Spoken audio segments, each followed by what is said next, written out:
Аны токтотушум керек болчу. Анткени ал шайлоону жеңбеш керек. Анда жакшыраак мелешиң керек болчусуң. Ал тирүүбү? Жок, мени угуп койсоңор. Мен ага иштегем. Мен анын шайлоо менеджеримин. Ал Мурчи бизге таандык эмес. Туура, биз билген Мурчи президент боло алмак эмес. Ал жеңдиби? Ооба. Оңой мен жеңип алган. Оңой мен деп айтса болбойт. Добуштарды кайра саноого аз калган эле. Сен азил полициясында иштеп калгансыңбы?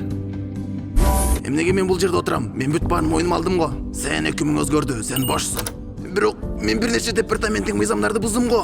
Жаңы департамент, жаңы мыйзамдар, жаңы цитадель. Бүтүр аземине кеч калдыкпы? Жаңы риктер кайда? Бүтүр аземи жок, риктер да жок. Мектеп программасы өзгөрүп кетти. Неге? Билбейм, мен ишим да жок. Мен иштен айдашты.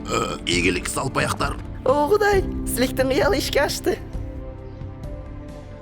Кеч калганыма кечиресиз, мистер президент, жумушта кармап калышты. Берекет ап. Эч нерсе эмес. Үстүндө бир аз алып койсоң.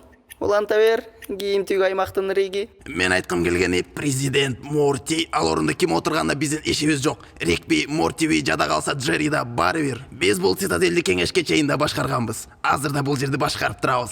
Анын айтканына баары кошулабы? Ооба. Бул маселеде айкын болуш керек. Ал менен макул болгондор колду көтөрсүн.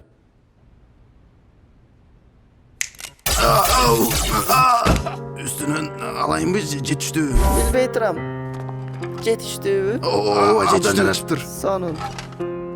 Шарап ичкен эң ыңгайлуу учур көрүнөт. Оор басырыктык менен айтылган жөрөлгөлүү сөз үчүн дагы. Саясат жөнүндө сөз. Тартип жөнүндө. Туугандык. Бийлик. Бул сөздөр шайлоо үчүн гана керек. Азыр аракет кылуунун учуру.